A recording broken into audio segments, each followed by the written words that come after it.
नमस्कार। फिर एक बार लोगों के हित के लिए, लोगों की समस्याओं का निवारण करने के लिए खासदार गोपाल शेट्टी जी हम सबके बीच में लाइव है। हम यहाँ पे महाराष्ट्र शासन के उप जिलाधिकारी कार्यालय के बाहर खड़े हैं। कोई भी स्कीम, कोई भी गवर्नमेंट का इनिशिएटिव लोगों को घर सुविधा देने के लिए होता है, ना कि लोगों को तकलीफ देने के लिए। विशेष करके एसआरए स्कीम लोगों को घर दिलाने के लिए थी, ना कि घरों से बेघर कराने के लिए। पर कैसे सिस्टम काम करता है, कैसे ऑफिसर हैरान करते हैं, और उस सब के बीच में भारतीय जनता पार्टी नहीं, सिर्फ भारतीय जनता पार्टी नहीं तो लोगों के नेता, उत्तर मुंबई के खासदार जो हमेशा ही लोगों के बीच में लोगों की समस्या के लिए संघर्ष करते हैं, फिर एक बार खासदार गोपाल शेट्टी जी लाइव हैं। और इसलिए आज हम गोपाल शेट्टी जी से बात करेंगे और पूछेंगे कि आज ये जो लोगों को बेघर करने के लिए जो ये प्रकरण चालू है उसमें उनकी क्या राय है और उन्होंने अब अंदर क्या बात की। सम्माननीय खासदार गोपाल शेट्टी। धन्यवाद निखिल। फिर एक बार हमारे शासन प्रशासन के अधिकारी लोग, जिनको तनख्वाह दिया जाता है लोगों की सेवा करने के लिए, लोगों को मदद करने के लिए, लेकिन ऐसा ना करते हुए लोगों को किस तरह से हैरान और परेशान किया जाता है, ये मैं आप सबको बताने का काम करूँगा। एसआरए की योजना झोपड़पट्टी से बिल्डिंग बनाकर लोगों का जीवन मान का दर्जा बदले, इसके लिए किया गया है।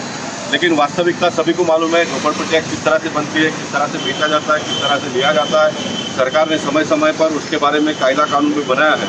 अब एसआरए के पहले चरण में स्कीम बनने के पहले भी बहुत सारे लोगों ने अपने घर एक दूसरे को बेचा है। उसके लिए सरकार ने नियम बनाया है। एनेक्शन में नाम आने के पहले आपके पास, अगर पहले किसके पास आपने परचेज किया, उसका अगर एग्रीमेंट होगा तो 40,000 रुपये भर के डायरेक्ट आपके नाम पर एनेक्सर पास होगा। इस प्रकार की एक व्यवस्था है, वो एक अलग भाग हो गया। अब हम सेकेंड फेज में आते हैं। एसआरए का बिल्डिंग बनने के बाद सरकार का ये नियम है कि 10 साल आपने किसी को बेचना नहीं है। अभी बेचना सही है क्या गलत है उसके बारे में मैं सेकेंड फेज में आऊँगा, लेकिन मुझे याद करेंगे। लेकिन पहले फेज में आपको 10 साल ये घर किसी को बेचना नहीं है। मैं मानता हूँ कि सरकार का ये जो सोच था अच्छा है, क्योंकि आपको बिना मूल्य घर दिया है, आप इसमें रहो इसलिए दिया है, ना कि आप इसको बेचो। लेकिन परिस्थितियाँ बन जाती है, कभी कभी बेचना भी पड़ता है, तो बेचने के लिए 10 साल की बंदी थी। अब कुछ लोगों का 10 साल से ज़्यादा हो गया तो उसका ट्रांसफ़र का कोई कायदा नहीं था। तो कोई आरटीआई एक्टिविस्ट कोर्ट में गए और कोर्ट से इस प्रकार का सरकार को नोटिस आया कि भाई 10 साल का कायदा है लेकिन लोगों ने बेचा है, लेने वाले ने लिया है, सरकार क्या कर रही है। और सरकार को कहा कि आप इसका एफिडेविट दो करके। देवेंद्र जी की जब सरकार, फडणवीस जी की जब सरकार थी तो उस समय पर जो हाउसिंग मिनिस्टर डॉक्टर वी के पाटिल साहब थे, तो उन्होंने कुंभकर्ण जी एडिशनल एडवोकेट जनरल को जाकर मिलकर 5,000 रुपया सिर्फ लेने का और 5,000 और 10 साल का भी काल मर्यादा है, उसको 5 साल कम करने का, इस प्रकार का एक एफिडेविट रेडी हो रहा था। अब ये सबमिट हुआ है या नहीं हुआ ये मुझे पता नहीं है, लेकिन लगता है कि अभी तक वो सबमिट हुआ नहीं और कोर्ट ने उसका अंतिम जो भी न्याय निर्णय करना है वो किया नहीं। मैं यहाँ पर आज इसलिए आया हूँ कि जब तक ये मैटर कोर्ट में प्रलंबित है, सरकार ने और कोर्ट के माध्यम से कोई अंतिम उसके पास आदेश निर्देश हुआ नहीं है, ऐसे समय पे कलेक्टर डिपार्टमेंट के लोग, एसआरए के हमारे सीईओ सतीश लोखंडे जी इस प्रकार का आदेश निकालते हैं कि 48 घंटे का नोटिस देकर आप सबको बेघर करो। एक जगह पर देश के प्रधानमंत्री बोलते हैं कि सबको हक्का पक्का घर देने का है, और दूसरी जगह पर जिनका हक्का पक्का घर है ऐसे लोगों को गलत ढंग से आप बाहर निकालने का काम करते हो। एक सांसद के नाते मैं इसे बिल्कुल बर्दाश्त नहीं करूंगा।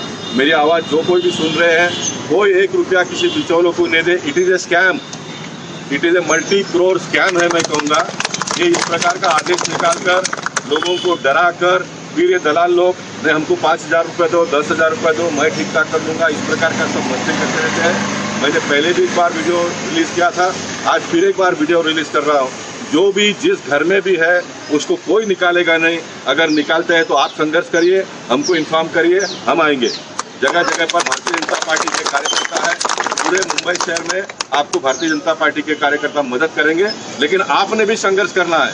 कोई खाली करने के लिए आएगा, मैंने उनको भी लेटर दे दिया है, नहीं आएंगे, लेकिन फिर भी प्रशासकीय अधिकारी उनकी एक मेंटलिटी अलग होती है। हमारा वरुण आदेश आना है, अभी ऊपर से आदेश भी आ रहे हैं इन दिनों में। मैं जब स्कैम की बात कर रहा हूँ तो ये स्कैम एसआरए के लोगों ने जनरेट किया है, ये स्कैम कलेक्टर के लोगों ने जनरेट किया है, कि ये स्कैम को हरी झंडी सरकार ने दिया है ये तो आगे आने वाले दिनों में पता चलेगा, लेकिन स्कैम है ये 100% है। अगर ये स्कैम नहीं है तो मेरी सरकार के लोग अगर मेरे कोई भी इस आवाज़ को सुनते होंगे, मेरा उनसे निवेदन है तुरंत एक सर्कुलर इशू आप करिए। जब तक कोर्ट का आदेश नहीं आता है, जब तक सरकार इसके ऊपर कोई अंतिम निर्णय नहीं करती है, तब तक किसी को भी घर से बाहर निकाला नहीं जाएगा। इस प्रकार का तुरंत आदेश सरकार ने निकालना चाहिए, ये मैं कहता हूँ। और मैं दूसरी बात कहता हूँ, जहाँ तक बोरीवली का है तो मैं मेरा एक आदमी बंदा यहाँ पर खड़ा करूँगा। कोई भी आदमी यहाँ पर आके दलाली करके देकर पैसा देकर अपनी जान बचाने का कोशिश करेगा तो मैं उसके पीछे भी पड़ जाऊँगा। मैं टिट फॉर टैट हूँ, क्योंकि ये ऑफिसर लोगों को जहरीला आप लोगों ने बनाया पैसे दे देकर। कम से कम मोदी जी जब इतना प्रयास कर रहे हैं तो आप लोगों ने ये पैसा देने का धंधा बंद करो। हम आपके साथ में हैं, ये घर आपका है, आपको कोई बेघर करेगा नहीं। ओके, ठीक है सर, एक लॉ मेकर के नाते या। आप लॉ मेकर हो, आपने इतना अच्छा बजट दिया। आप कोरोना काल में जहाँ पे लोगों पे स्ट्रेस कम करने की बात है, सब्सिडी दे रहे हैं, बिलों में सुविधाएं दे रही है, इस हालत में साहब कैसे लोग काम करेंगे? बहुत अच्छा मुद्दा निखिल ने उठाया है। मैं आप सबको बताता हूँ, मेरी आवाज़ जितने लोग भी सुनते हैं, सरकार का जिस दिन भी आदेश निकलेगा 40,000 रुपये भरने का 30-20 जो भी होगा, उसमें भी मैं आपको इंस्टॉलमेंट दिला दूंगा। जिनके पास पैसे है उन्हें भर देना चाहिए, लेकिन सरकार भी चलनी चाहिए। मैं खाली अपना लीडरशिप नहीं करूँगा तो ये मैं जिंदगी में मैंने किया नहीं है, आने वाले दिनों में भी नहीं करूँगा। जिनके पास पैसे है भर दो, आपको आज नहीं तो कल भरना है। लेकिन जिनके पास पैसे नहीं है उनको मैं इंस्टॉलमेंट भी दिला दूंगा। अगर 40,000 रुपये भरने का होता है तो मैं 4 इंस्टॉलमेंट दिला दूंगा, क्योंकि उसका कारण ये है सरकार ने सारे डेवलपर लोगों के चार्ज कम किए हैं। सरकार ने डेवलपर लोगों को इंस्टॉलमेंट दिया है, ये सरकार ने अच्छा किया, मैं सरकार का स्वागत करता हूँ। तो उसी तरह से आप लोगों को भी ट्रांसफर चार्ज में भी इंस्टॉलमेंट की व्यवस्था मैं करा दूंगा। ठीक है, मैं इंस्टॉलमेंट की व्यवस्था भी करा दूंगा, क्योंकि लोगों का 1 साल से काम धंधा नहीं है, लोग बेरोजगार हो गए। अब धीरे धीरे कामकाज का हम प्रारंभ कर रहे हैं। ऐसे जगह पे किसी के घर में एकदम 40,000 रुपये तो पड़ा नहीं होता कर ले और भर दो करके, तो होता नहीं। फिर एक बार मैं कहूँगा जिनके पास है वो भर दो, जब आदेश निकलेगा उसके बाद। और उसके बाद नहीं है जिनके पास, उनके लिए हम इंस्टॉलमेंट दिला देंगे। ठीक है सर, ये जो गवर्नमेंट ने जो कायदा बनाया है, देखिए कायदा हमेशा डॉक्टर बाबा साहब अम्बेडकर जी ने एक व्यवस्था रखी है उसका अमेंडमेंट करने का। क्या अब सरकार को पहले दिन कायदा है कि आपका घर एसआरए का आपने बेचना ही नहीं है।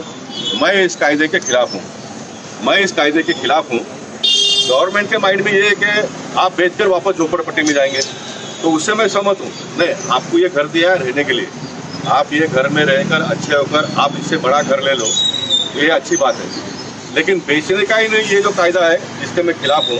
क्योंकि आप समझो 300 फुट में से 500 फुट में जाना चाहते हैं तो आपको बेचने का पूरा अधिकार मिलना चाहिए।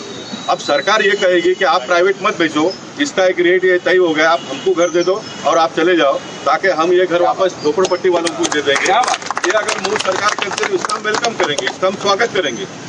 क्योंकि गवर्नमेंट का क्रेडिट अकाउंट का रेट है, आप आज स्टैम्प ड्यूटी भी भरते हो, उसका एक रेट तय हुआ है, वो उतना रेट गवर्नमेंट देकर गवर्नमेंट आपसे ले ले और गवर्नमेंट जिसको देना हो दे दे। लेकिन सरकार कहेगी कि बेचना ही नहीं है, तो इससे मैं सहमत नहीं हूँ, मैं सहमत नहीं हूँ। आज उद्धव जी की सरकार है तो मैं उद्धव जी को कहूँगा ये आप करिए, हमारी सरकार आएंगी तो डंके के चोट पर मैं आपको बताता हूँ कि मैं करवा लूँगा। Thank you so much. आप सबका धन्यवाद करता हूँ। इस वीडियो को, हर वीडियो को ज़्यादा से ज़्यादा शेयर करें। बहुत बहुत धन्यवाद।